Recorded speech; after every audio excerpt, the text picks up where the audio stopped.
Hello, people! Seja você o canal onde quer que você esteja, inclusive aqui no digital. Deixa eu dar um toque para você. Estamos iniciando aqui o projeto, né? O novo projeto, novo nome, nova identidade visual. Você que está acompanhando o canal aqui, você viu a transformação que tivemos. Mudamos de nome, agora é Seja Você o Canal. Então, seja um canal. Compartilhe esse canal com aquela pessoa que você gosta, tá bom? No seu grupo do WhatsApp. Compartilhe aí. Curte, comente, compartilhe e aproveite. Se você não for inscrito ainda, aproveita para se inscrever. Vou dar dois toques para vocês. O primeiro é, se você tem vontade de vir aqui para os Estados Unidos, não sabe como, vou te dar o toque, ó. A Help World Visas vai te ajudar nesse processo. Fazendo o quê? Preenchimento dos seus formulários, conversando com você, ajudando você nos seus documentos, entendendo tudo como é que você quer vir como turista, a trabalho, como estudante. Eles vão te orientar todo o seu processo. E ainda vai fazer uma simulação de uma entrevista como se fosse quando você estivesse no consulado americano aí no Brasil. Então, aproveita, o QR Code está na tela, o link está na descrição, chama o Leandro lá, que é o responsável pela Help World Visas, e ele vai te dar um super desconto porque você foi pelo podcast, ok? A segunda é referente à mentoria de au pair. Ó, a Márcia e a Virgínia, tá aparecendo aqui em cima o card do conteúdo que ela conversou com a gente aqui. Foi uma conversa super espontânea e bem legal, bem divertida, e coisas que ela passou sendo au pair. Lembrando que o intercâmbio foi como au pair e ela é remunerado. Então você vem aprender inglês e ainda ganha dinheiro. Você quer saber como? O link tá na descrição. Chama ela aí, ó. Aproveita e compra a mentoria dela que ela vai te ajudar nesse percurso. Então você une aí a vontade de vir fazer o intercâmbio com a Help World Visas ajudando você a fazer o seu visto e vem pra cá conhecer o Mickey aqui nos Estados Unidos. Vamos pro conteúdo agora. Tamo junto, seja você o canal, onde quer que você esteja, inclusive aqui no digital.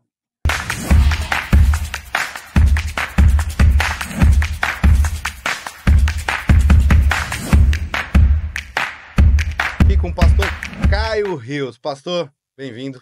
Obrigado, Deus abençoe. Ricardo. Privilégio para mim poder estar aqui contigo. Caramba, pastor, que satisfação o senhor estar com a gente aqui. Estou muito feliz, como eu disse na introdução, a gente mudou o nome e a gente vai trazer pessoas que são canais com o propósito de edificar e levar informações para a galera que está vendo a gente através desse YouTube. Glória a Deus. E é bom que o senhor está aqui, que bom. E para mim é um privilégio poder a gente contar um pouquinho da história, daquilo que a gente está vivendo, daquilo que Deus está fazendo aqui, né? Que legal, que legal. Eu vou dizer uma coisa pro senhor que a pastora Mari teve aqui, ainda era o Favelado Podcast, agora seja você o canal. E, mano, e a gente conversou bastante, foi uma conversa muito legal, falamos sobre o Preciosa e tal, e tocou na história do senhor também, mas eu quero saber do senhor. Primeiro, antes de mais nada, eu queria que o senhor falasse um pouquinho sobre a sua história, como se o senhor já nasceu em berço cristão, em casa cristã, ou se o senhor se converteu, como foi, se foi uma conversão, como foi essa conversão. Eu queria que o senhor falasse para mim como foi esse start aí da parte cristã. Cara, eu sou filho de pais divorciados. Na verdade, eu nem lembro dos meus pais casados. Eles divorciaram quando eu tinha 2 anos de idade.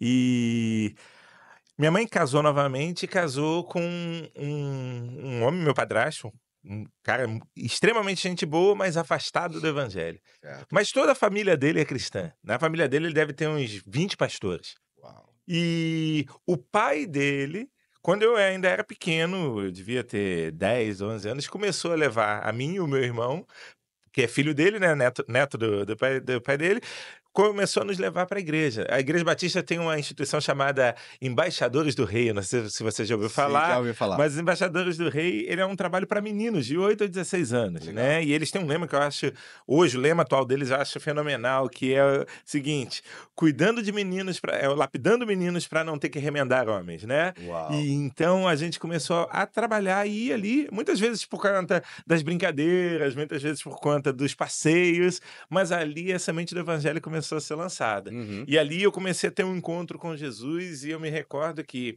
Eu não me recordo a data, eu devia ter meus 12 anos, mas eu me recordo que pastor Edelto, segunda igreja batista em Petrópolis, minha cidade, chuva, frio, nada a ver com Tampa. Região serrana. Região serrana, nada a ver com Tampa, com Rio de Janeiro, onde eu depois fui passar grande parte da minha vida. Ele pregou um sermão sobre o filho pródigo. E aí, naquele dia, o Espírito Santo falou ao meu coração, e eu abri meu coração, aceitei Jesus como meu Salvador. E desde então, dos 11 anos e pouco, até o dia de hoje, eu nunca me afastei dos caminhos do Senhor, sempre Amém. estive ali caminhando nos caminhos do Senhor. Me batizei dia 1º de maio de 1994, dia que o Senna morreu. É, Eu estava lá me batizando. Era um dia triste para o Brasil, mas sim. para gente, para mim, era um dia de muita alegria e dia de festa no céu. E a gente veio caminhando e esse encontro com Jesus teve o poder de transformar minha vida. Em 94, fazendo 30 anos já, né, 30 pastor? anos, 30 anos. 31 anos esse ano. Uau, rapidinho. Fez 31. Fez agora, 1º de maio. É, 1º de maio. Perfeito. Pastor, que legal. E eu vou falar uma coisa para o senhor, né? A gente conversou com a pastora Mari, e ela contando de como foi o processo, né, da vinda, e o senhor inicia na Igreja Batista e permanece nela até então, ou o senhor passou em alguma outra denominação? Não, na verdade, eu só fui de 3 igrejas na minha vida, todas elas batistas. Eu costumo dizer que eu sou um batista de Raiz. carteirinha, raiz, Batista né. raiz. Tá Batista da gema. Batista na gema. Aí eu brinco dizendo que eu sou um batista tradicional, o povo diz: "Você não tem nada de tradicional", mas eu sou um batista, por herança, né. O senhor pegou todas as evoluções aí da igreja, né? Sim, Os sim. conflitos estruturais, né? Porque. Não, na verdade os conflitos estruturais da Igreja Batista aconteceram até um pouquinho antes de eu nascer. Uhum, Na década de 70, quando começa a renovação uhum, espiritual, fruto de algumas experiências que alguns batistas tiveram com Deus, aí há um racha lá, tem sim. os tradicionais, os pentecostais, mas isso foi, eu não sou tão velho assim, isso foi Entendi. isso foi um pouquinho antes. Mas eu fui batizado, eu me converti em uma igreja batista extremamente tradicional. Uhum, A liturgia da nossa igreja naquela época era o seguinte: 7h15, corinhos, não sei se você lembra dessa expressão, não era louvor, nada, era corinhos, 7h30, culto. Ou seja, aqueles 15 minutos não faziam parte do culto. E no culto a gente tinha piano e cantor cristão. Era a uhum. parte musical do culto e a palavra. Então, realmente, era uma igreja extremamente tradicional, o que fazia sentido para aquela época. Aquela igreja comunicava com aquele povo. E eu, Sim, eu não sim. tenho uma crítica a uma igreja tradicional. Eu acho que a multiforme graça de Deus ela se apresenta a diversas pessoas e a gente precisa ter igrejas que sejam centradas na palavra, Sim. mas que comuniquem o evangelho para chegar a todas as pessoas. Como você Uhum. falou do podcast que mudou de nome por uma razão específica, para Exato, chegar a mais pessoas. Eu exato. creio que o evangelho precisa ser comunicado também de diversas maneiras.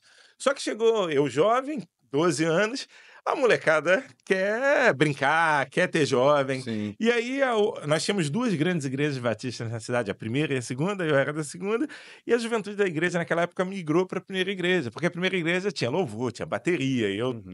eu toco baixo desde 12 anos de idade, então eu me identifiquei mais ali com a primeira igreja batista de Petrópolis, fui Uhum. para lá e fiquei lá até 2010, quando Uhum. eu mudei para o Rio de Janeiro e Uhum. fui para a Igreja Batista Atitude. Legal. Então, a sua vida na Igreja Batista Atitude começa em 2010, né? 2010. Mas, hoje o pastor principal até na inauguração que a gente estava lá na Atitude aqui Tampa, ele estava pregando, e ele não é velho, ele é novo, pô.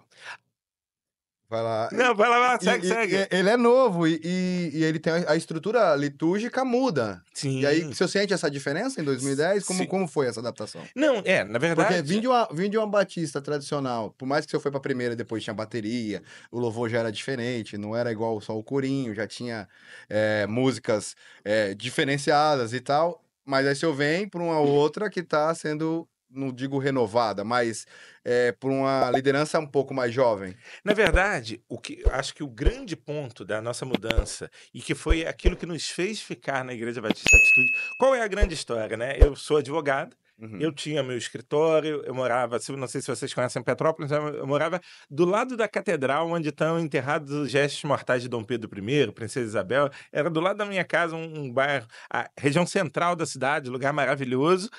E aí, cara, chega um momento que Deus começa a tirar o prazer que eu tinha pela advocacia, porque eu era daquele que acordava todos os dias e ia dar o nó de gravata. Eu não tinha gravata guardada com nó. Eu uhum, tirava e redava o nó, refazia o nó todos os dias. Eu tinha prazer de sentar no escritório e ficar vendo processo, sim, folha de papel, e estudando e procurando estratégias. Eu tinha um sonho. Eu falava para Mari: "Olha, eu não vou ser pastor, eu não tenho vocação para isso, mas eu vou ser juiz, eu vou me preparar para a carreira de juiz, vou ganhar dinheiro e com o dinheiro que eu ganhar eu vou o quê? Sustentar missionários.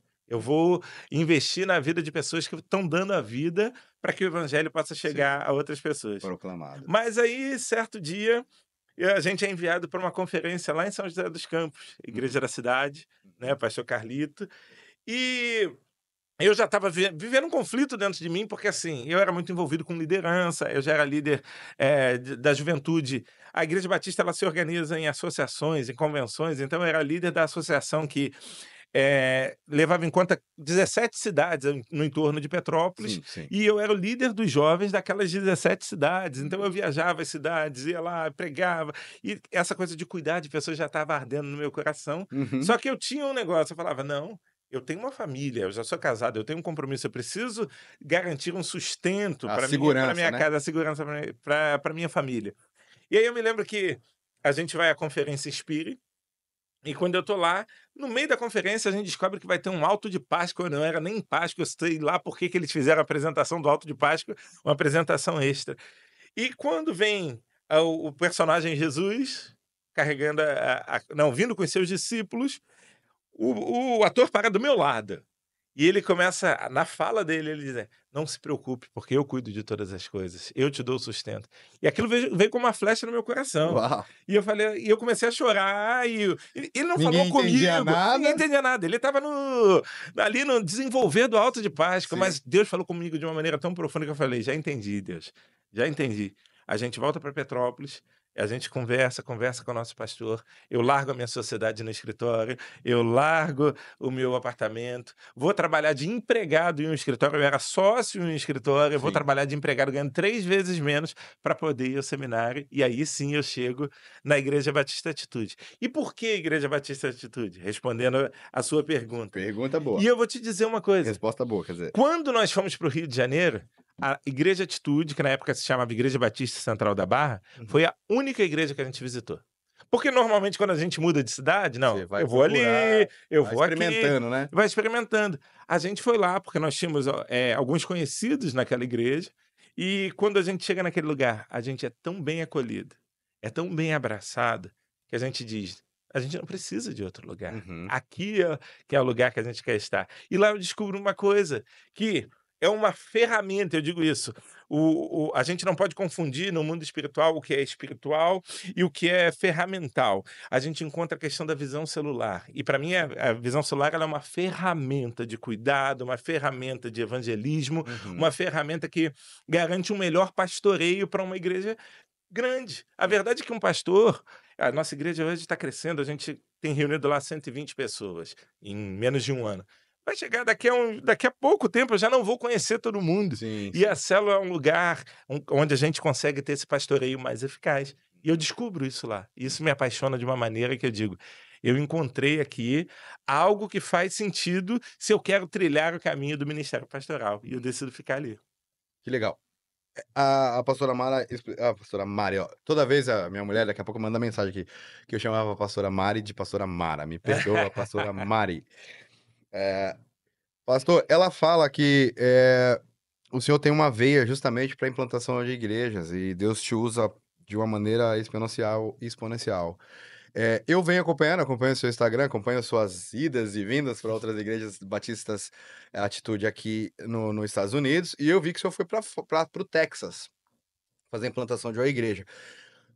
E ela também explicou sobre o crescimento da igreja, que começa numa célula, e aí, porque a pergunta que eu fiz para ela foi por que Tampa, né? Aí ela falou, porque tinha uma célula, aí explicou tudo bonitinho. Como que o senhor define isso agora que o senhor está aqui? Por exemplo, eu tenho uma liderança do Brasil que te enxerga, Orlando já flui, e aí manda o pastor Caio para implantar outra igreja no Texas. Como funciona essa decisão na liderança? Então, a Igreja Batista Atitude chegou nos Estados Unidos há 10 anos atrás. Uhum. Em Orlando, a gente começou a plantar a nossa primeira igreja, e ela era uma igreja única nos Estados Unidos. Nós só tínhamos a igreja de Orlando, e só que a grande verdade é que a nossa igreja ela nunca teve o objetivo de ser uma igreja multicampus. Uhum. Nós éramos uma igreja local. A visão que o Senhor tinha dado num primeiro momento ao nosso pastor, o pastor Josué, era de ser uma igreja local. Uhum. Só que a igreja ela começou a viver um crescimento que é um crescimento que não tem uma explicação natural. Às vezes as pessoas perguntam pra gente: "Ah, qual é o método?". É, como Como faz? se fosse uma caixinha, e não é assim. Uhum, Foi uma graça derramada de Deus. Nós chegamos na igreja, a igreja já era uma igreja grande, a igreja devia ter ali por volta de umas 700 pessoas em 2010, final de 2010, e nós saímos de lá em 2024 vindo para os Estados Unidos com a igreja com 15.000 pessoas. uhum, Só que não apenas 15.000 pessoas, 15.000 pessoas apenas na sede. uhum. Porque em determinado momento desse timeline, o Senhor começou a sacar famílias de dentro da igreja e mandar para outras localidades. Entendi. E quando essas famílias chegavam em outros locais, não é que a nossa igreja é perfeita, não é que nós somos melhores do que ninguém, Uhum, mas elas já estavam envolvidas dentro de uma visão de igreja que elas se sentiam acolhidas, se sentiam bem. uhum, E elas começaram a procurar e entenderam que não estavam encontrando ali. uhum. E, gente, não, isso não é uma crítica às outras igrejas que existem naquelas localidades. Mas eu vejo como o quê? Um derramar de Deus para a expansão do reino. Aí o que eles disseram? Pastor Josué, a gente pode começar uma célula em Duque de Caxias, a gente pode começar uma célula em Nova Iguaçu, a gente pode começar uma célula em Orlando. Uhum. Eu, pode. E o que Deus foi fazendo? Mandando gente. Mandando gente. Entendi. E aí, quando a célula vai crescendo, a gente começa a olhar para aquilo e falar: peraí, Deus tem um propósito ali naquele Sim, lugar. sim. Deus quer fazer alguma coisa ali naquele lugar. E a gente começa intencionalmente fomentar o quê? O cuidado, o pastoreio, o crescimento para a gente plantar a igreja. E aí, nós não tínhamos esse objetivo, aí coisa de talvez, eu estou há 15 anos na igreja, talvez há 10 anos atrás a gente começou a expandir novas frentes de crescimento, Olhar para outros horizontes, né, olhar ou possibilidades que Deus para vai outros derramando. horizontes, inclusive Orlando. Uhum. Nasceu o pastor Sali, que assim, você vai ter a oportunidade de conhecê-lo, uma bênção, um ex-muçulmano que hoje é pastor. Vamos conversar, histórias boas. É um homem de Deus. Ele veio para cá, ele começou uma igreja, só que a gente começou a entender dentro da nossa organização de igreja que não dá para a gente, se a gente quer manter uma visão de unidade, Uhum. a gente precisa ter o quê? Pessoas estratégicas que possam ali dar suporte àquelas lideranças. Entendi. Porque quando o mundo está solto, cada um vai para onde o nariz Faz o que aponta. quer. E não por maldade ou por rebeldia, não, é porque não tem um direcionamento específico. Então, o pastor Josué, ele me envia com um objetivo. Eu estou na posição de pastor local da igreja em Tampa, Uhum. mas eu também estou na posição de pastor regional da Igreja Batista Atitude nos Estados Unidos. Uhum. Então, hoje nós somos 4 igrejas. Estamos em Orlando, em Deerfield Beach, lá no sul da Flórida. Estamos em Tampa, estamos em San Antônio. Agora, no segundo semestre, provavelmente em novembro, nós inauguramos uma igreja em Austin, que Uhum. nós aí eu tenho trabalhado efetivamente nessa plantação, e ainda temos células, lá, que aqui nós chamamos de life groups, e depois eu te explico por conta dessa diferença de nome, Uhum. em Houston, que foi onde você viu, nós Sim. fomos em Houston, estamos lá com quase 40 pessoas já reunidas Amém. em Houston, temos células em Atlanta, também já temos um grupo em crescimento em Atlanta, e estamos começando na região de San Diego, na Califórnia. E o Senhor tem dado crescimento. Pastor, no começo da conversa o senhor fala sobre o coração missionário, né, sobre fazer a sua parte como advogado e disponibilizar mais ingressos ou financeiros ou até mesmo aporte, né, na parte de missão. E eu lembro que em acho que na abertura mesmo, né, na inauguração da Atitude, Tampa, o senhor fala de uma igreja pro lado da África.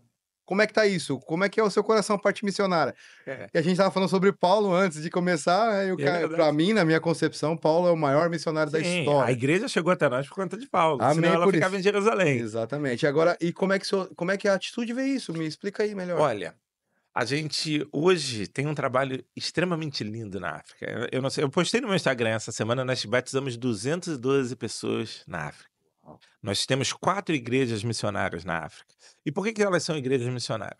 Porque a gente sabe que são igrejas que a gente vai ter que enviar recursos para o resto da vida. Uhum. Só que a gente precisa entender o seguinte: existem lugares e lugares. Quando a gente vem para os Estados Unidos e planta uma igreja, ela tem total capacidade de se tornar uma igreja autossustentável. Sim. E ela viver por conta própria e investir em outras igrejas. Uhum. Como nós temos feito hoje. Nós ainda somos uma igreja em plantação. Nós vamos fazer um ano em julho. Vocês estão convidados para o nosso aniversário. Daqui a 2 meses é nosso aniversário de um ano. Mas nós já estamos plantando a igreja de Austin. Essa igreja de Austin, no Texas, ela está sendo toda, o plantio dela, todo financiado pela igreja de Tampa. Não vem recursos do Brasil. A Uhum. gente tem levantado os recursos aqui e plantado lá. Porque a gente sabe que daqui a pouco lá vai se tornar uma igreja autossustentável que vai plantar Outra, e outra e assim o reino vai o expandindo. ministério vai Mas crescer. não, a África não é assim. Então, hoje nós temos 4 igrejas, só que não são igrejas em cidades grandes da África. A gente está no interior do interior do interior. Entendi. A gente está dentro de aldeias. E aí, quando a gente vai fazer missões na África, e se tudo der certo em setembro, eu estou indo à África, agora nós devemos inaugurar mais 2 igrejas na África agora em setembro, a gente precisa entender, não só na África, o contexto, a realidade do lugar que você está inserido. Uhum. Qual é o contexto da África? Extrema pobreza, racionamento de comida, falta de água. E a gente precisa pensar, porque a igreja prega o evangelho, e essa é a Sim. sua principal missão, Uhum. mas ela também tem um caráter social, ela precisa influenciar a comunidade onde Ao ela está redor dela. inserida. Senão, fica um evangelho que tem o poder de transformar, mas que adianta eu falar sobre o que é assim, ó, Jesus vai te dar o pão espiritual, se ele não tem o pão físico para comer, É complicado mesmo. o pão natural para comer. Então, quando a gente vai plantar uma igreja na África, o que a gente faz? Qual a grande dor do africano? Comida e água. A gente chega furando um poço, e aí, a gente tá falando de aldeias, a gente não tá falando de Civilização, cidades civilização. estruturadas. Uhum. Às vezes eles têm que caminhar 2, 3 horas para pegar aquela água barrenta, suja, que talvez eu e você não tivéssemos Não coragem de tomaria. tomar, Sim, mas é o que eles têm. sim. Então a gente manda furar, a gente tem parceiros para isso, e a gente fura poços, e a gente começa ali naquele terreno que a igreja adquiriu, oferecer água para a comunidade. Entendi. Normalmente, nas comunidades, nas aldeias, as casas são muito simples, de barro, com Ok. telhado Uhum. de palha. Uhum. A gente constrói uma igreja igual a gente constrói uma igreja no Brasil, de tijolo, Alvenaria. alvenaria, com laje. Mas por que se eles não precisam disso? Porque eles precisam entender que eles podem avançar também na vida Uhum. deles. Uhum. Eles precisam ser impactados com uma realidade que existe, que vai além daquela pobreza que eles estão inseridos. Uhum. E a gente constrói o nosso templo ali.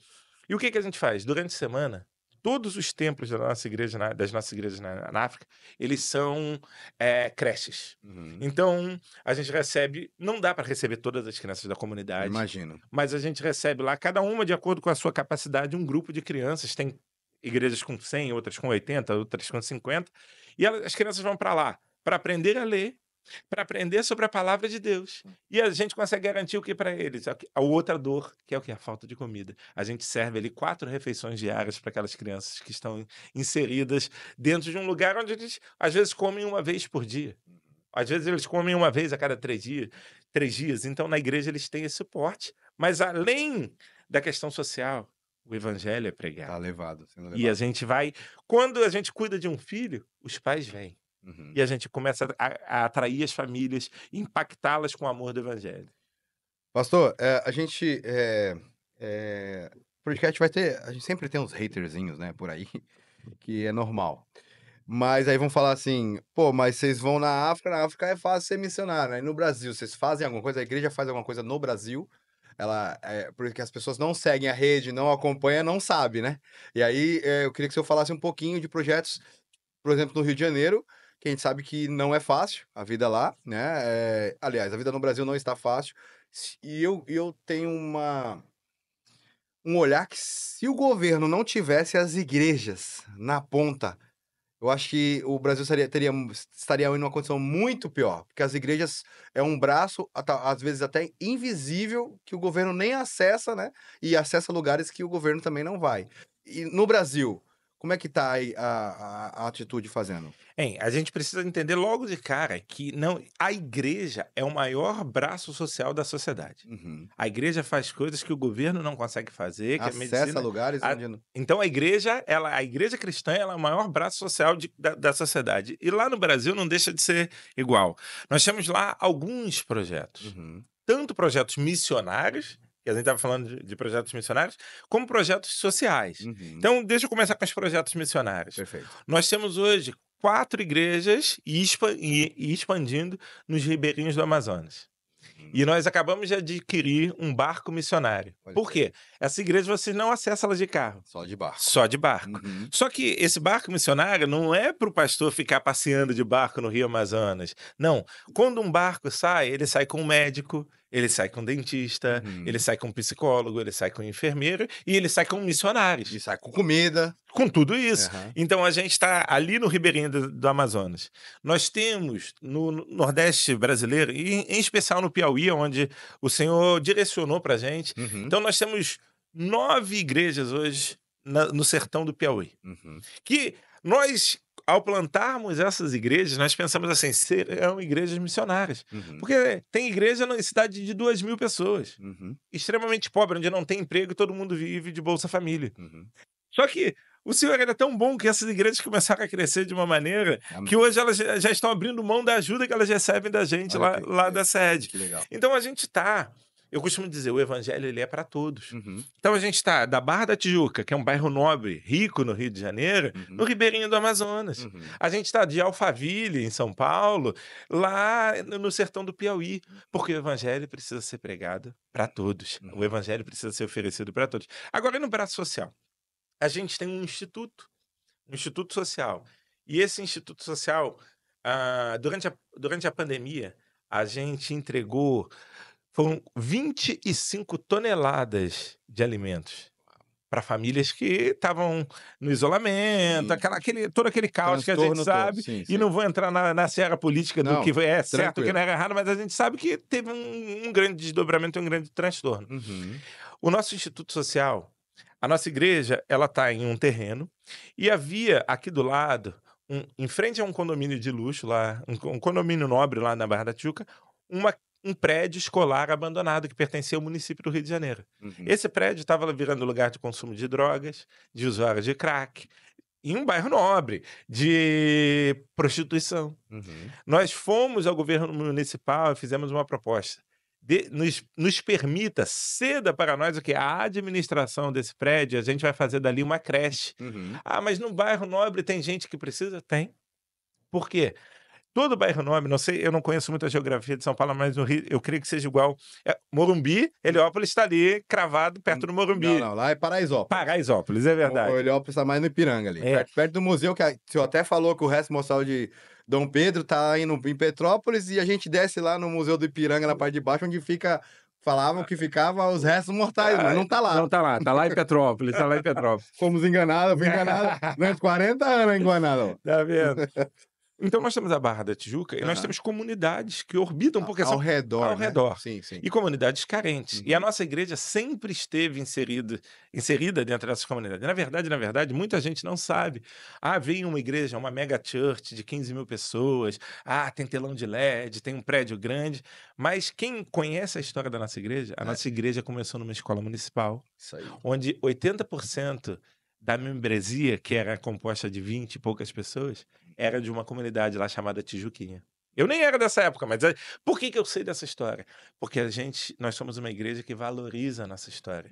Eu vou te dizer que desses 70%, desse universo 70%, talvez mais de 80% desses 70%, tô igual a Dilma aqui, 70% de 80%, né? Sim. Mas mais de 80% desse grupo ainda está na igreja. Uau, que legal. Por quê? Porque a nossa igreja está inserida, trabalhando lá dentro disso. É importante que o senhor fala isso, porque a galera que está em casa assistindo a gente, entender que o podcast é justamente isso. É pra gente contar realmente a história. Às vezes fica as pontas soltas, né? E aí não tem essa informação completa. Porém, é interessante, o podcast é por isso, vamos contar a história. Nós saímos, de África, de Estados Unidos, fomos para África, fomos pro interior do Piauí, para Amazonas, que é a informação que a atitude faz, né? O que ela está fazendo. E às vezes as pessoas, elas não estão... elas vê só o macro e não vê o micro. Né? Por isso que é importante o podcast. Mas vamos voltar para a parte missionária do seu coração. Lá atrás o senhor disse... Você me permite dar um passo atrás ainda? Porque eu ainda não consegui falar. Eu falei do Instituto nosso Instituto Social. Só que ele tem algumas coisas que as pessoas nem sabem. Nós adquirimos... Pegamos a concessão desse prédio. Do prédio lá para virar creche. Gastamos milhões de reais para construir um prédio de 3 andares que estava abandonado. Então a gente tem que fazer reforma estrutural. A gente teve que refazer um prédio. Uhum. E hoje nós temos uma creche para 250 crianças carentes, que vão para lá que chegam lá às 7 da manhã, e os pais retiram elas às 5 da tarde. Dá tempo do pai sair para trabalhar. A Barra da Tijuca, o contexto da Barra da Tijuca, quem mora lá trabalha ali, então tá ali naquela região, e ele deixa o filho lá.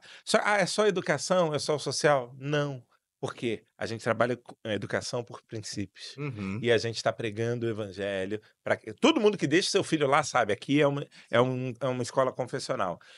Teve um empresário, teve um grande escândalo no Brasil, que foi o escândalo do Petrolão. Sim.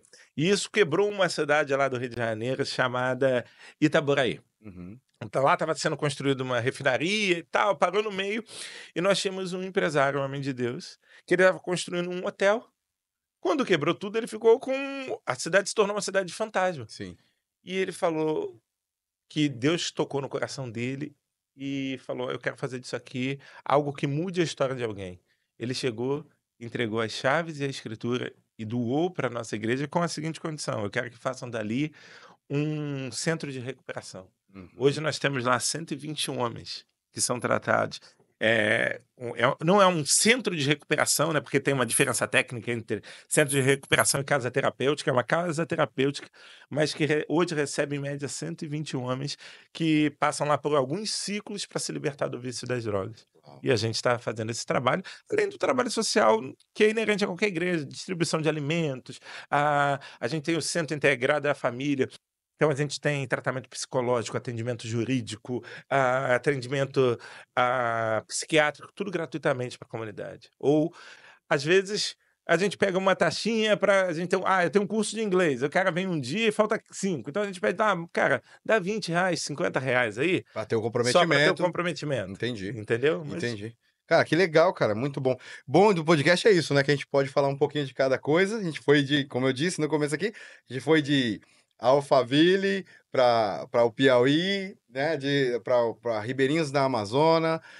Agora, vamos lá. O senhor fala que com 12 anos o senhor se converte, aí 2010, aí já subindo bem, né? A gente, 2010, o senhor vai para a Atitude da Barra da Tijuca, que é a matriz de vocês, Uhum. e aí você vem desenvolvendo toda a estrutura como lá? Você era líder na Atitude de qual área? Eu cheguei e eu não era nem pastor. Eu Hum. mudei para o Rio de Janeiro porque eu fui ao seminário, Uhum. né? O seminário é uma faculdade mesmo, reconhecida pelo MEC. Então eu fui fazer um curso de teologia 4 anos, estudando. E é uma tradição batista também que o seminarista ele serve uma igreja local. Uhum, uhum. Porque, gente, eu não consigo compreender alguém que vai para um seminário, mas que não está disposto a servir numa igreja local, porque Entendi.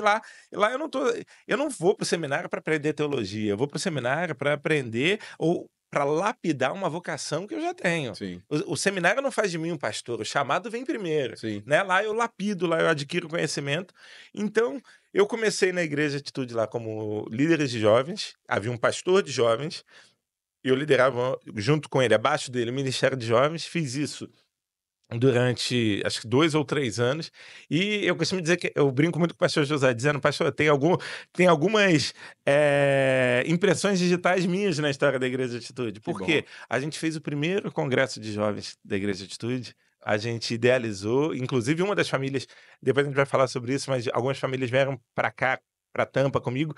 2 dessas famílias que estavam comigo na idealização e na prática dessa primeira conferência, estão comigo aqui plantando a igreja em Tampa. Hoje o Ministério Preciosa, existia lá o Mulheres de Ouro, que Uhum. era, na verdade, dirigido por uma pessoa famosa, que era membro da igreja, mas que depois ela se retirou da igreja. Mas nós tínhamos, dentro do nosso grupo de células, o chamado Preciosa, que era o quê? O nosso grupo de mulheres, que depois Uhum. se torna o Ministério de Mulheres da igreja. Uhum. Então eu começo como líder de jovens e a nossa igreja, tudo, a gente tem uma organização estrutural onde tudo é direcionado para a célula. Em Uhum. que sentido? Todos os ministérios, eles são auxiliares no sentido de que, gente, em um culto de jovens, eu não consigo discipular um jovem. Eu não consigo saber se ele está pensando em suicídio.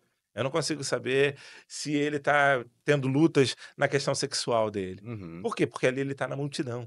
Eu preciso do micro. Sim. Então, todo ministério dentro da nossa igreja ele tem um papel: empurrar o pessoal para dentro da célula. Uhum. Porque na célula ele tem o cuidado, Na célula ele tem o pastoreio, na célula tem o olho no olho, Sim, na célula eu consigo saber se você tá bem, se você tá mal, só pelo teu jeito de falar, entendi. só como você chega no lugar. Uhum. Então, eu comecei como líder de jovens, mas também liderando uma célula. Uhum. E aí, a gente teve o privilégio, nós abrimos a primeira célula na nossa casa, e é uma história engraçada, porque nós queríamos abrir uma célula de jovens, porque nós éramos líderes de Sim, jovens. sim, sim. E tinha uma faculdade enorme na frente da nossa casa. A gente falou: "Vamos fazer uma célula e começar a convidar o pessoal da faculdade". Então fomos para a porta da faculdade, entregamos, convites e primeiro dia, ninguém, segundo dia, ninguém, terceiro, quarto, quinto.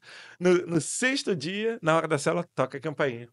Te abre a porta, é uma senhora de 70 anos, com o livro do padre Marcelo debaixo do braço. Eita, "Me falaram que aqui tem uma oração, eu vim para a oração. Seja bem-vinda. Ah, mas não larga o meu padrinho não, esse aqui é meu". "Traz ele junto, vem é aqui". isso aí. Na semana seguinte vem a cuidadora dela, que devia ter uns 58. E na outra semana ela mesma convida uma outra vizinha que tinha uns 48, mas estava passando por um processo depressivo grave. Estava feita a minha célula de jovens, 48, 50, 58, 70. 70, né. Essa foi a nossa primeira célula. Mas o Senhor foi tão bom. E essa nossa primeira célula, em 7 meses, ela multiplicou, e multiplicou em 3 outras células. E assim, a gente foi construindo uma história pastoral, porque a gente diz na nossa igreja o seguinte, e o que eu falei aqui, o título é muito pouco. O Uhum. pastoreio, ele é um reconhecimento das pessoas, Ao da redor igreja ali. local. E quando a gente está dentro da célula, a gente consegue ter esse pastoreio, porque o líder de célula, ele visita. O líder de célula, ele chora, ele ora, ele abraça. E quem faz isso? É o pastor. Então os pastores da nossa igreja são gerados dentro desse ambiente de cuidado, desse Uhum. ambiente de discipulado e de pastoreio. Então a nossa célula ela foi elas foram crescendo, multiplicando, e em 2014 eu me formo no seminário e eu recebo um convite do pastor Josué. A priori não era para ser tempo integral, Uhum. mas para ser ordenado ao ministério pastoral. É uma coisa bem batista, você é ordenado, mas você não necessariamente vai se tornar um pastor daquela igreja local. E a gente foi crescendo assim. Comecei como líder de célula, depois me tornei ali o que a gente chama dentro da nossa estrutura lá de supervisor, e depois me tornei um pastor e fui convidado para ser pastor em tempo integral, Beleza, aí 2014 isso aí, né? 2014. 2014, o pastor Caio se torna pastor, e aí continua, a pastora Mari no processo com as mulheres, e entendendo ali a família, o senhor ainda é advogado, executando a sua profissão Sim. e tal. E aí, beleza, vamos lá. E como que. Porque assim, ó, a pergunta que eu fiz para a pastora Mari, eu vou fazer a mesma para o senhor, dando esse preâmbulo. 1960, mais ou menos, salvo engano, os Estados Unidos ele tem uma taxa de 85% mais ou menos de cristãos. Pessoas que andam com a Bíblia mesmo, vai pro banco, vai com a Bíblia, sabe? Tá no carro, tem a Bíblia e tal.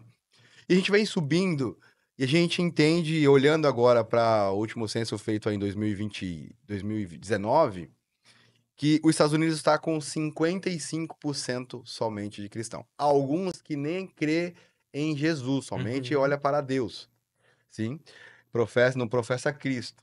Então, a pergunta que eu fiz para a pastora Mari, como é hoje ser enviado para a maior nação do mundo, capitalista e toda a estrutura que os Estados Unidos que um dia foi fonte de evangelização no Brasil, e aí vem a igreja brasileira está acessando um lugar, né, dentro, porque nós temos muitas denominações brasileiras aqui nos Estados Unidos, temos pastores, eu tive a oportunidade de conhecer o Eliel, que é o primeiro pastor brasileiro, que foi o primeiro pastor brasileiro em Tampa.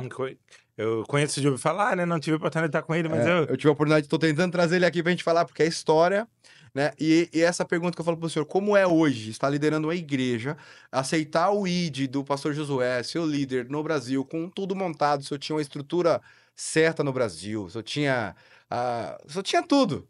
E aí, se eu saio do tudo, zera a vida, vem para os Estados Unidos, começa do zero, com casa nova, escola nova com as crianças. Os desafios são enormes, da língua, etc.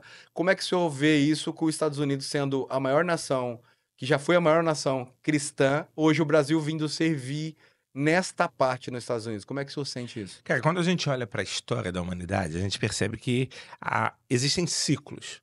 né? Então, eu vejo que os Estados Unidos hoje ele caminha para onde a Europa está atualmente. A Europa ela é um continente pós-cristão. Uhum. O berço do cristianismo não é os Estados Unidos, o berço do cristianismo Sim, é a Europa. sim, sim. Só que a Europa hoje, o cristianismo, eu não vou dizer que morreu, até porque eu tive a oportunidade nos últimos anos de ir em alguns países da Europa, pregar em algumas igrejas, eu vi que Deus começou a fazer um movimento de novo na Europa e a chama está reacendendo em alguns países Amém. e há coisas acontecendo lá naquele lugar. Então eu creio que há um novo tempo preparado para a Europa. Mas é sim um continente pós-cristão. Uhum. E quem vem para os Estados Unidos, colonizar os Estados Unidos, são pessoas que são cristãs Uhum. e que lutam pela fé, que cuidam da fé, que creem nisso. E eles vêm para cá e eles constituem o quê? Uma nação com princípios cristãos. Uhum. Entendendo qual era o papel deles no ID, de Mateus 28. E por isso eles começam a mandar missionários para o mundo inteiro, inclusive para o Brasil.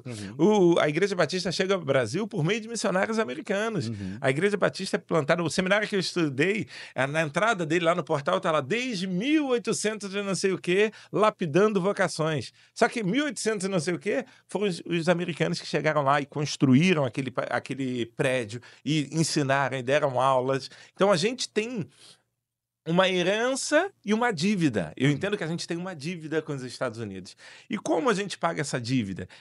Jesus já pagou toda a dívida na cruz do Sim, sim, Calvário, sim. né? Mas eu costumo dizer para a nossa igreja que a gente tem um papel essencial aqui. Uhum. Porque se um dia os americanos levaram um avivamento para o Brasil, Uhum. se um dia os americanos levaram a evangelização para o Brasil, hoje eles precisam que nós tragamos, e não sei se tragamos está certo no português, mas eles precisam que a gente traga de volta essa chama que está ardendo. Porque o Brasil ele vive sim um avivamento. Ah, mas tem muito cristão meia-boca no Brasil. Ah, tem muito. Não importa. O evangelho está crescendo. Sim, sim. O evangelho tem sido pregado. E quando cresce, sempre tem o joio e o trigo. Depois Sim. Jesus vem Vai separar. e vai Opa, separar. com Né? certeza. Só que a gente tem algo queimando no nosso coração. Aham. E, sabe, entristece meu coração rodar por aqui. Eu tenho rodado pelos Estados Unidos e ver igrejas fechando. Eu ia falar isso agora. É muito triste. Peguei o carro outro dia, a gente estava indo para Orlando e eu moro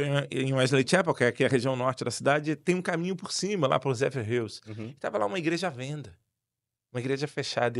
Sabe, algo que dói no nosso coração? Sim, Ver que um lugar que já proclamou o evangelho, um lugar que foi lugar de salvação, está sendo vendido. Aquele prédio onde você nos conheceu, ali era uma igreja que fechou hoje, ali é uma empresa, a gente locava de uma empresa, mas era uma igreja que fechou. Então a gente tem uma responsabilidade, e eu entendo essa responsabilidade de uma maneira muito clara. E eu falo para os pastores que eu tenho o privilégio de caminhar e de coordenar. Falo, a nossa obrigação nos Estados Unidos vai além dos brasileiros. Uhum. E nós, brasileiros, precisamos entender isso. Primeiro, porque uma igreja de imigrantes é uma igreja de uma geração só. Os teus filhos, as minhas filhas, não vão ser brasileiros na essência. Por Sim. mais que a gente fale português com eles, Sim. por mais que a gente coloque eles para comer arroz e feijão, eles vão crescer inseridos dentro de uma cultura americana. E se a nossa igreja não estiver pronta para atraí-los, para trazê-los para dentro, eles correm grande risco de não encontrar um lugar para congregar lá fora. Uhum. Então, a igreja brasileira ela precisa entender que a gente está aqui para os brasileiros, mas a gente está para os hispanos e a gente está para os americanos. E a gente precisa comunicar o evangelho a todos. Ah, pastor, mas eu não falo inglês. Vai aprender. Ah, mas eu não... Vai aprender. A gente precisa correr atrás. E às vezes a gente usa muletas na nossa vida. Ah, mas a vida nos Estados Unidos é muito difícil. É difícil para todo mundo. Uhum. Agora a gente precisa saber qual é a nossa missão e o nível de comprometimento que a gente tem com a nossa missão. Isso vai determinar onde a gente vai chegar. Agora, uma coisa interessante, né, pastor?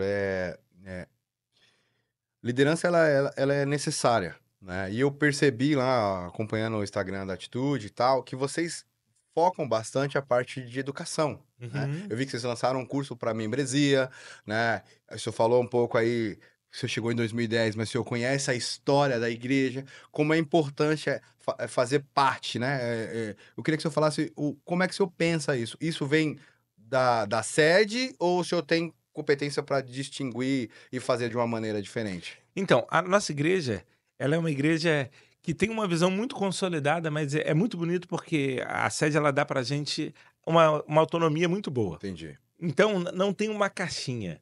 A gente tem princípios que a gente segue, Que não, como que não tem como trocar. não tem como trocar. Inviolável. Nós somos uma igreja em célula, Uhum, nós cremos no discipulado 1 a 1, uhum. nós pregamos o evangelho sem ficar relativizando o pecado, que a Bíblia diz que é pecado e ponto final. Entendi. Mas assim, eu tenho igrejas que têm curso, por exemplo, Ministério de Família. A gente vai começar no segundo semestre cursos específicos para casais, para noivos, cursos para finanças em família. A Uhum, gente vai trabalhar isso. Tem igrejas que têm, tem igrejas que não têm. uhum. Existe um curso que ele é britânico, mas ele está em mais de 170 países, chamado Alpha. Uhum. Nós já fizemos lá na sede há algum tempo, não fazemos mais. A gente vai trazer para cá esse curso, porque é um excelente material para a gente evangelizar em escolas e faculdades. Parte mais adolescente. E a gente tem a nossa escola ministerial, a gente tem toda uma plataforma online onde a gente tem. A gente tinha a nossa escola bíblica dominical, quando a Uhum, gente era uhum, pequeno, e a gente ia para a igreja, e no Brasil é fácil, você separava a sua manhã e ia para a igreja. uhum. Na nossa realidade dos Estados Unidos, é muito difícil eu falar para alguém e falar assim, ó, chega na igreja, ou vai mais um dia na igreja para a gente estudar a Bíblia. É um pouco mais difícil. Uhum. Então, o que a gente faz? Eu tenho classes específicas presenciais, de ensino bíblico, mas eu Certo. tenho toda uma plataforma online, porque a igreja precisa estar caminhando na mesma toada que o mundo está caminhando. Sim. Então você vai entrar lá na nossa escola, chamada Escola Ministerial. Tem lá curso Antigo e Novo Testamento, disciplinas espirituais, batalha espiritual, crescimento no espírito, Uau. tudo disponível. Há um clique da pessoa entrar e tá Não estudando. tem desculpa, né? Não tem desculpa. É. Não tem Importante, porque eu percebo que o senhor falando que as igrejas americanas fecham, eu também fico muito triste por isso, porque eu já fui em algumas e a gente percebe. Eu tô numa igreja americana aqui, que é a Gateway, e a gente percebe que os filhos não vêm. Os pais estão aqui, e os pais já têm mais. Acho que o mais novo aí deve ter uns 70 que tá aqui. E a gente, né?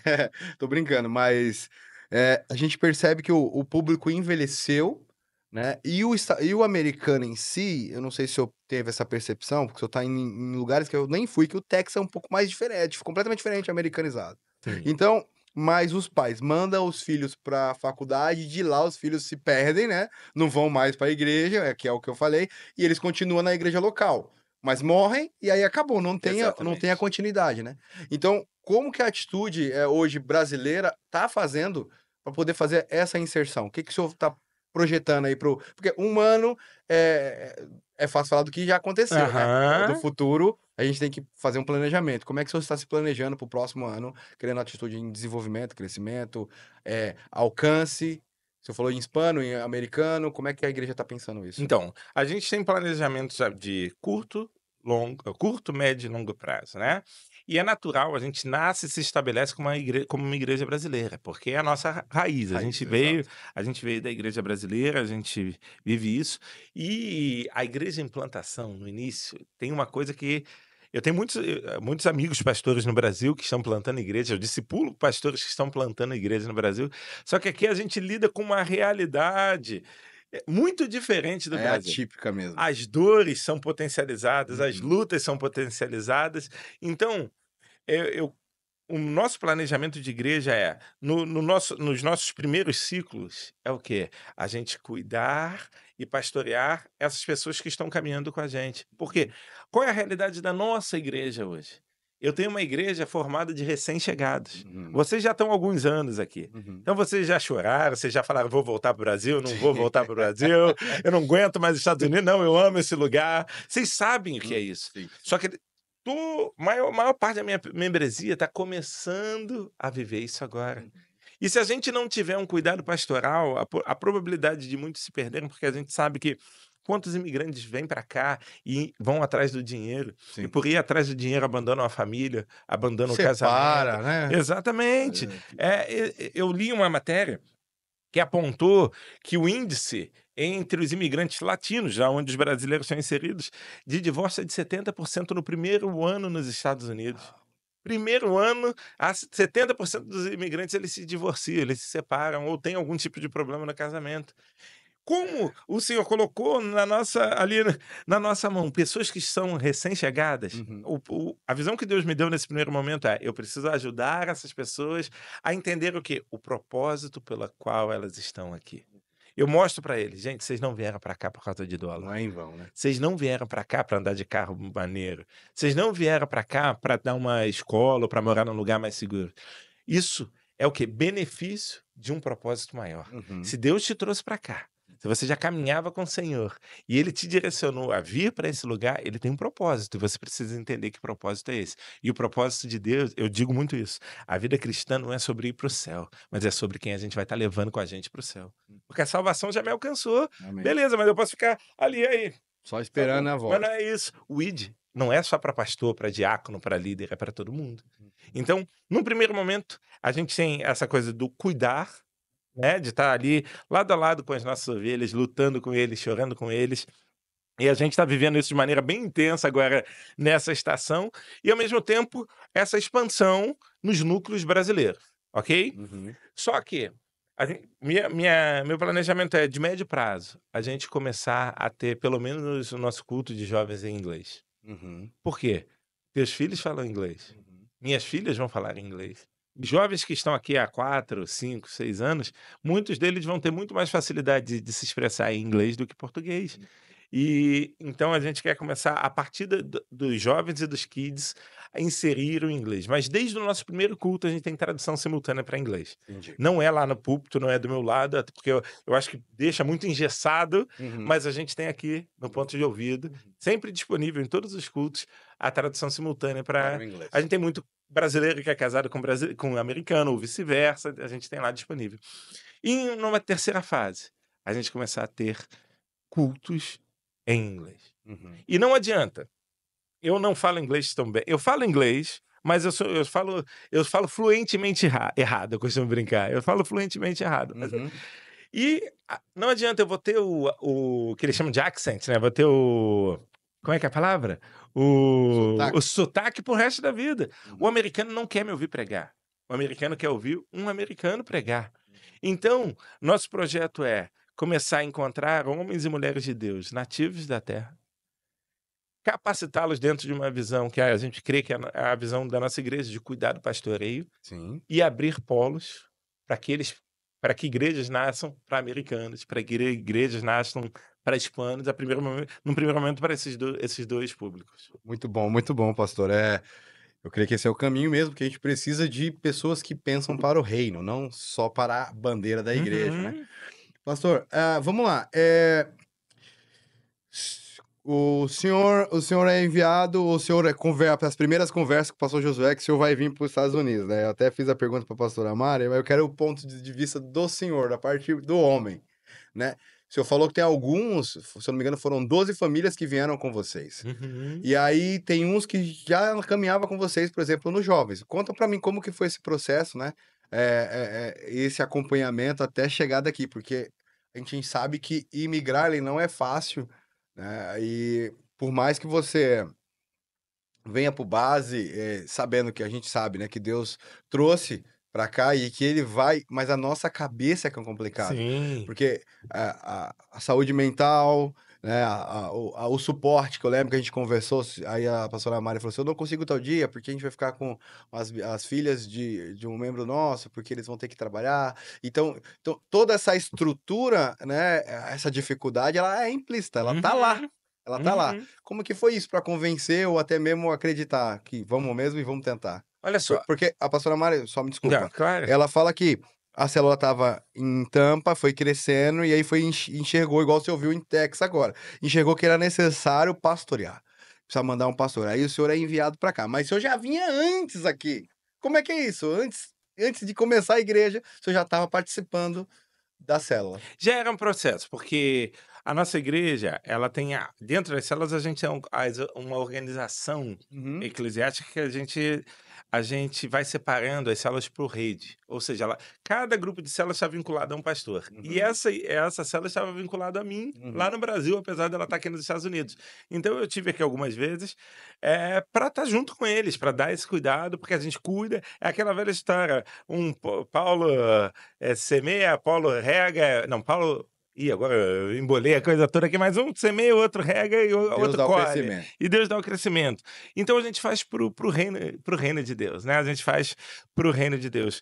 Então eu vim aqui para dar esse suporte e também para ir, de maneira estratégica, entender se de fato a gente estava caminhando para o nascimento de uma igreja aqui no lugar, porque, querendo ou não, Tampa não é um polo de brasileiros tão conhecido. Hoje até tem se tornado, a gente tem Tem. muito brasileiro chegando Bastante. em Tampa, mas a verdade é que quando a gente fala de Estados Unidos, comunidade brasileira é Nova York, Boston, Orlando, Miami. E aí as maiores estão aí. Sim, sim, sim. Então, a verdade é que até 2022 eu nunca tinha ouvido falar em Tampa. Quando surge aqui a nossa célula. Sim. E assim, eu não tinha projeto de sair da sede. A gente não tinha. A Mari liderava lá um ministério com mais de 7.000 mulheres lá. E eu estava cuidando da minha rede de células, eu trabalhava direto com o pastor Josué. Mas a partir do momento que a gente começou a vir para cá e ver a necessidade de ter um pastoreio, algo começou a queimar no meu coração. Por quê? Antes disso, nesse processo, eu fiquei 10 anos como pastor lá na sede, eu tive o privilégio de plantar 5 igrejas. Eu ia, começava o trabalho, agrupava as celas, começava os cultos, pastoreava um tempo, mas sem mudar para aquele lugar. Aí depois nós enviávamos um pastor que assumia aquele trabalho e fluía. Tocava. Então eu fiz isso algumas vezes. Só que chegou um momento que eu ia, fazia isso, e meu coração já estava assim, cara, eu quero isso aí pra mim, eu quero viver isso aqui. Aquele negócio, sabe, o glamour das 15.000 pessoas, que isso vale de nada, eu quero estar aqui pastoreando o povo, quero viver essa experiência. Sentir no chão da fábrica, né? Exatamente. E quando a gente veio pra cá, a gente começou a sentir isso de uma maneira muito clara. E de novo, eu repito, nunca foi um sonho nem meu, nem da Mari, vir para os Estados Unidos. Não Até porque vocês estavam constituídos na sede, né? Exatamente, não fazia parte do nosso planejamento. Tanto que a primeira fala do pastor José falou: impossível. Não, eu preciso de você aqui. Entendi. E a gente começou a fazer alguns propósitos com Deus, porque a gente tinha no nosso coração que era a vontade de Deus, mas assim, vamos tentar buscar do Senhor. Sim, ver a resposta que ele dá pra gente, né? Não dá Exatamente. fazer por fazer, né, pastor? Exatamente. Então, o que a gente fez? A gente colocou 3 coisas para o Senhor. Falou: a gente quer a bênção do nosso pastor, porque a gente é submetido a uma autoridade espiritual, a gente caminha, Sim. né, dentro de uma cobertura espiritual, a gente precisa entender que ele é voz profética sobre a nossa vida, que ele é um homem de Deus e há uma graça derramada sobre a vida dele, não é mérito dele, mas é coisa que Deus fez a partir da vida dele. Então a gente quer a bênção, que é o sim do nosso pastor. Até porque não tem lógica. Se eu estou dentro de uma instituição, como é que eu vou para um lugar se... Aí agora falando humanamente, dizendo, se o meu líder diz que não, eu não vou, a gente não vai conseguir. Então, a gente pede isso. A gente pede a bênção dos nossos pais, porque durante todo esse processo, a gente passou paralelamente, por um tempo de doença e morte da minha sogra. Então, foi um tempo muito duro, às vésperas da gente vir para os Estados Unidos, a minha sogra acaba falecendo, mas mesmo no leito de hospital, ela e meu sogro abençoam a nossa vida. Meus pais são daquele tipo assim, ó, fiz vocês para voar, fiz você para voar, vai para onde Deus está mandando, vai. E a gente recebe a benção deles. E a gente fez um terceiro pedido a Deus, falando assim, Deus, a gente não quer ir sozinho. Se é a vontade do Senhor, porque tenho muitos amigos no exterior, não só nos Estados Unidos. Uhum. E o ministério pastoral, principalmente fora da sua terra, é um ministério solitário. Por 2 vertentes, tá? Uma porque muito pastor aprendeu que só pode andar sozinho, não pode ser amigo. Uhum. Eu não acredito nessa visão. Eu acredito que pastor tem que ter relacionamento. Mas quando a gente tem relacionamento, aí a gente vai para um outro lado onde você muitas vezes é julgado por aquilo que você faz ou por aquilo que você não faz. Uhum. Você é julgado porque... Vamos falar a realidade aqui dos Estados Unidos. Porque todo mundo vai para a obra e você não vai, porque todo mundo vai para a faxina e você não vai. Você é julgado porque muitas vezes você tem que sair e ir para outros lugares e as pessoas não entendem que você está dentro dentro da tua função pastoral ali. E acontece, faz parte do combo e a gente já sabia disso. Então isso não foi um problema para nós. Então começou o processo. E aí eu vou, pastor Josué, não, talvez, não, eu entendo que eu preciso de você lá. E aí ele libera a gente. Minha sogra, abençoa. E aí começa um processo, porque todo mundo acha, quem não conhece a história, que as pessoas que vieram enviadas pela igreja. Uhum. Que a igreja sponsorou todo mundo, que a igreja deu visto para todo mundo. Isso não aconteceu. Na verdade, o único enviado, não vou dizer oficialmente, mas com todo esse suporte, foi a família pastoral. Só que dentro de um universo lá de 15.000 pessoas, o Senhor começou a nos conectar com pessoas que já estavam com planejamento de De vir vir morar embora. nos Estados Unidos. Entendi. E aí, do nada, a pessoa chegava para mim e falava assim: pastor, a gente vai morar nos Estados Unidos. Aí eu já estava, a nossa trilha já estava certa, eu falava para ele assim: mas você vai para onde? Um exemplo: eu vou para Filadélfia. Ele quer, tu vai para Filadélfia, vai fazer o quê? Não, eu tenho um papagaio amigo do não sei quem que tá lá. Ele quer, tu é carioca, tu mora em Campo Grande, Rio de Janeiro, Tá com 45 frio. graus, tu vai morrer na Filadélfia. E eu sentava com ele: você tá indo porque você tem um sonho? Sim. O que você acha de alinhar um sonho com um propósito? E eu apresentava um projeto para essa pessoa, Uhum. e ele falava: pastor, a gente tá junto. E aí, durante um ano, nós pegamos essas famílias, nós reunimos essas famílias, nós oramos, nós orientamos. A gente falou aqui no início que eu sou advogado, mas eu não sou um advogado de imigração. Mas, cara, eu estudo sobre as coisas. Sim. E uma palavra que eu sempre dei para todos eles: se você está indo para fazer um trabalho de Deus, se você está indo com uma missão, você precisa ir dentro de uma legalidade. Sim. E eu não vou entrar no mérito de quem veio pelo México. Não é o caso. Não vou, não Eu cabe a mim entendi. julgar as pessoas. Uhum. Mas eu entendo que se você está caminhando comigo nesse sentido de ir para um projeto, você precisa estar dentro de uma legalidade, porque existem caminhos. Até porque você sabe disso, tem muita gente que vem ilegalmente porque nem sabe que A pode ir falta lá de pedir a um forma visto. a falta de informação, né. Cara, às vezes eu recebo alguém na igreja e eu sempre pergunto sobre a história. E o cara fala assim: poxa, mas eu vim pelo México. Eu falei: mas, cara, tu pagou quanto para um coiote? "Ah, paguei $25.000 para um coiote." Eu falei: mas tu sabia que com $25.000 tu fazia um pleito migratório e ainda sobrava dinheiro? Pastor, ninguém nunca me contou isso. Uhum. Eu achei que eu nunca ia conseguir. Então, a gente não deve julgar aquilo ali. Mas falando sobre cá, eu falei: olha, vocês têm que ter um compromisso comigo. Ninguém vai entrar numa situação de ilegalidade. Existe esse caminho, esse caminho, esse caminho e esse caminho. Escolha o seu, busque do Senhor e faça isso. Então hoje nós temos famílias que vieram por conta própria, todas com seu status migratório, lutando para chegar a uma residência permanente, mas estão aí caminhando com a gente e construindo uma igreja linda. E hoje ainda está falando com um casal. Sou grato ao Senhor pela vida de cada uma dessas famílias, porque começar do zero é muito difícil. É. Eu cheguei aqui com um corpo, com um grupo de líderes que eu não precisei capacitar, eu já tinha um time de liderança pronto, Uhum. que eu só precisei enviar. Tinha o campo, era só Era só enviar.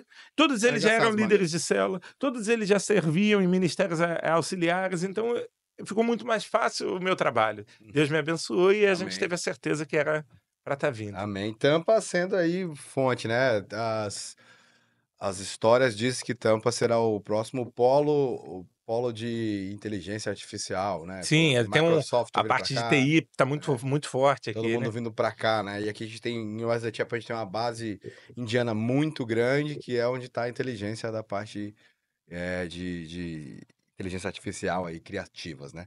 Pastor, deixa eu te fazer outra pergunta, né, agora vamos pra parte aí da estrutura familiar, né, o senhor falou que teve um processo de dificuldade da vinda, aí as famílias, graças a Deus, teve essa estrutura de conexão, conectaram bem para vir com o senhor, mas aí o senhor se estabelece em Tampa, tudo novo, casa nova, tudo novo. Como foi essa adaptação? Como tá sendo, né, 1 ano? 1 ano e Ah, 4 anos e 1 ano e meio. uhum, Eu posso dizer que ela foi engraçada, mas foi menos sofrida do que eu imaginei que seria. entendi. Por que que ela foi engraçada? A gente aluga uma casa pela internet. Uhum. Quando a gente chega na casa, a gente chega no lugar, a gente vê que é totalmente diferente daquilo que a gente esperava.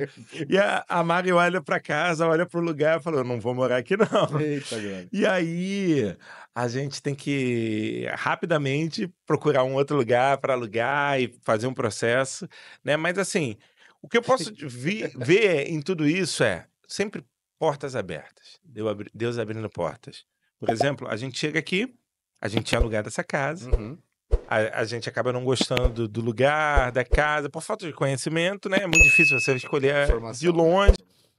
E aí, a gente escolhe uma outra casa na mesma imobiliária, mas ela ia estar liberada somente algum tempo depois. A gente estava num Airbnb e teria que esperar. Só que Airbnb é extremamente caro. Sim, Aqui, Tampa é uma região de praia sim, extremamente sim. inflacionada. E olha o que Deus faz. Lá atrás, em 2010, 2011, não sei muito bem, tinha uma família na nossa igreja que ela se muda de bairro e a nossa igreja ainda não era multicampus, ela só estava na Barra da Tijuca, que ela vai para um outro bairro e vai congregar em uma outra igreja. E eu não conhecia essa família, apesar da gente ter congregado junto, porque a igreja já tinha 800 pessoas, não foi alguém que eu tive o privilégio de conhecer ali. Entendi. Só que nós tínhamos um amigo em comum. Esse amigo em comum nos conecta. Essa família tinha acabado de comprar uma casa em Tampa, só que ele trabalha no Brasil. E eles viriam para cá para estudar, ele continua trabalhando no Brasil, ele vai e volta, e a casa estava vazia, fechada, recém-comprada, 0 bala. E a gente conversando, ele falou, pastor, fica na minha casa por um tempo, ninguém vai usar, tá lá fechado, é bom que você economiza aluguel. Aí na época eu ainda falei assim, cara, eu não preciso, porque minha casa já está alugada. No final das contas eu volto, fico na casa dele por conta de todo aquele processo, fico alguns meses, e a gente escolhe ali a nossa casa.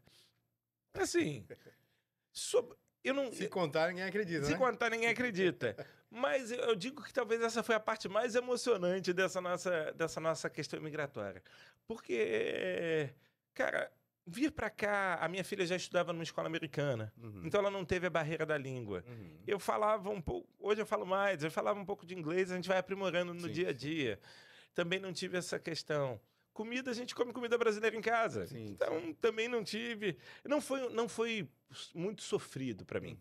Talvez o que eu mais sinta falta são de pessoas, amigos e família que eu deixei para trás. E aí, nesse processo, a gente vai a primeira vez ao Brasil agora, daqui a 10 dias, né? Nesse processo de 1 ano e meio, a gente deixou algumas pessoas que fizeram parte da nossa história. Isso... Acho que essa é a parte mais difícil. Mais difícil. Mas o dia a dia... Por quê?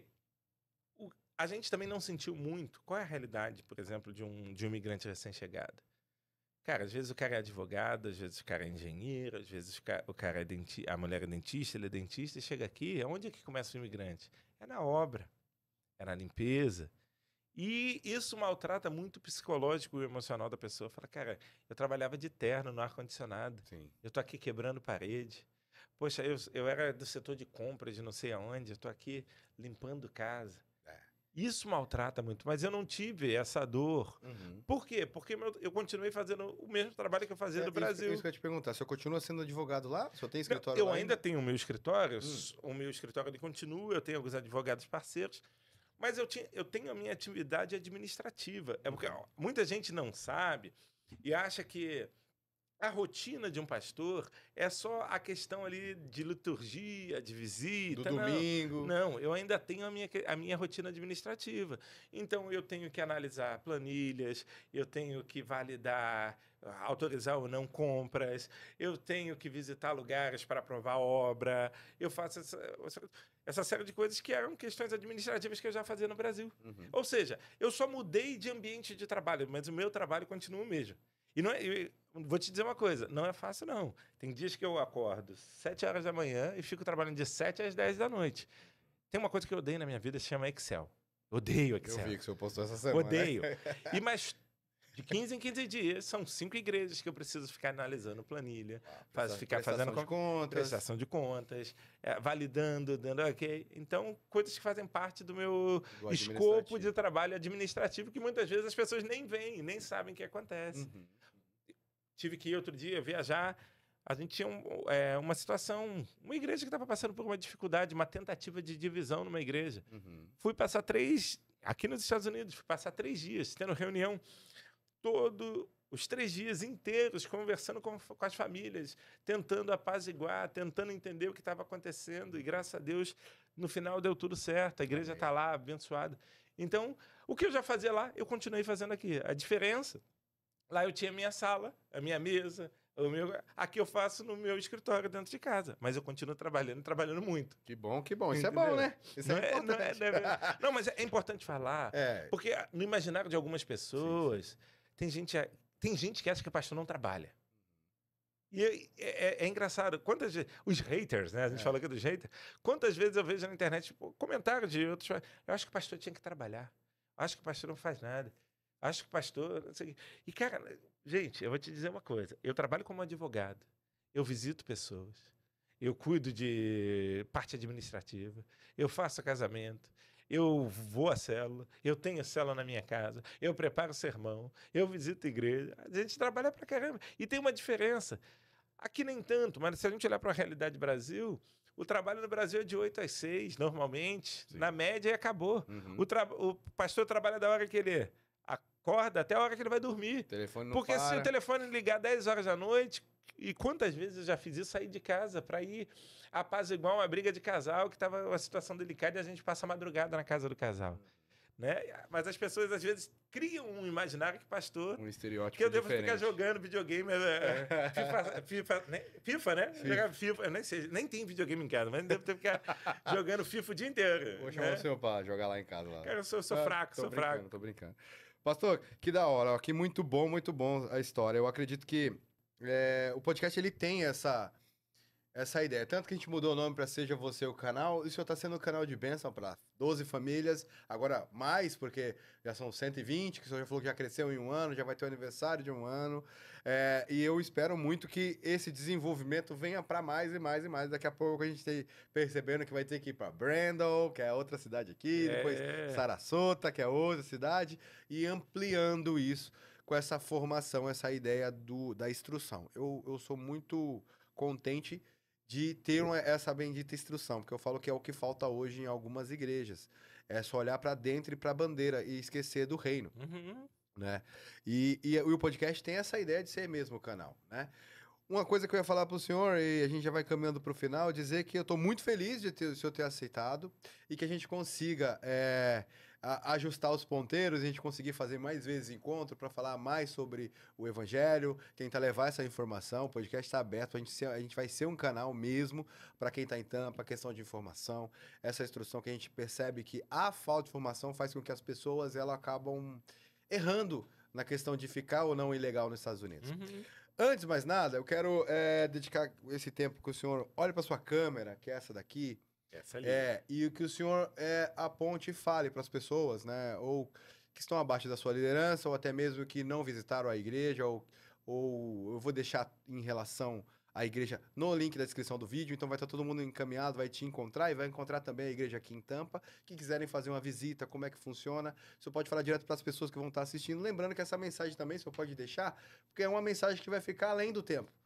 O YouTube tá aí, a nossa geração é uma geração que consome bastante, mas pode ser que a gente não esteja daqui 50 anos, né? Não sei se eu quero estar daqui. Eu quero. 50 eu quero. Então, eu também quero, mas... Se eu for na tendência da minha avó, eu chego lá. Amém. E a gente entende que essa mensagem, esse conteúdo, essa referência de missão, de aceitar o id mesmo, falar o sim para Cristo, né? Porque não é fácil abandonar a casa, tudo que você tinha no Brasil e vir para implantar uma igreja e zerar a vida não é fácil. Então eu quero que o senhor olhe para sua câmera, mande essa mensagem e convide as pessoas para estar visitando também a Atitude e a gente possa fazer mais interações como essa, falando não só mais agora do pastor Caio, mas também da vida cristã, o evangelho entre si, usando esse canal para ser um canal para as outras pessoas. Bem, eu quero falar com você que está nos assistindo que se você está chegando em Tampa ou se você não tem uma família espiritual, a gente quer ser a sua família. A gente acredita em uma igreja de cuidado, a gente acredita em uma igreja de acolhimento, a gente acredita em um ambiente saudável, onde a glória de Deus é derramada, onde as nossas dores podem ser curadas, lugares onde nós somos aceitos como nós somos, não somos julgados pelo que temos, pelo que vivemos, mas onde nós somos aceitos do jeito que nós somos e confrontados pelo poder do evangelho, porque aceitar muitas vezes não é também aceitar. Aceitar não é muitas vezes tomar tudo como verdadeiro, mas eu quero te dizer, a gente quer ser a sua família em Tampa. A Igreja Batista Atitude, ela está aqui, não só ali no templo, mas também com os nossos life groups hoje, em 13 localidades aqui da nossa região, prontos para te receber, prontos para ser a sua casa, prontos para você aumentar a sua intimidade com Deus, prontos para você viver algo novo, porque no lugar de imigrante é um lugar onde a gente se vê muito sozinhos. E a igreja é um lugar onde a gente tem uma família, tem senso de comunidade. Então vem ser família com a gente. É isso, guys. Você viu que legal? Que conversa bacana, né? Fala a verdade. Espero que você tenha gostado aí do outro lado. Ó, se essa mensagem aqui chegou até você, você entendeu aí sobre como é implantar uma igreja aqui nos Estados Unidos, deixa eu falar. Se você tem vontade de vir para os Estados Unidos, não esquece. A Help World Visas. Volta lá no vídeo, pega o QR Code, conversa lá. Antes de mais nada, antes de acabar, lógico, esse conteúdo aqui, tô deixando aqui alguns cards para você ver e continuar com a gente aqui. Vai lá, ó. Tem um card aqui que a gente conversou com a Paulinha e um Clube do Livro. Também tem um outro aqui que a gente falou com a pastora Mari, que é a esposa do pastor Caio aqui também, falando também sobre o Ministério Preciosas. É o ministério que ela tem com as mulheres que veio do Brasil e agora está aqui na cidade de Tampa, aqui nos Estados Unidos. Então, ó, agradeço a você que ficou até aqui. Espero que você tenha gostado e lembre-se, seja você um canal em qualquer lugar que você esteja, inclusive aqui no digital.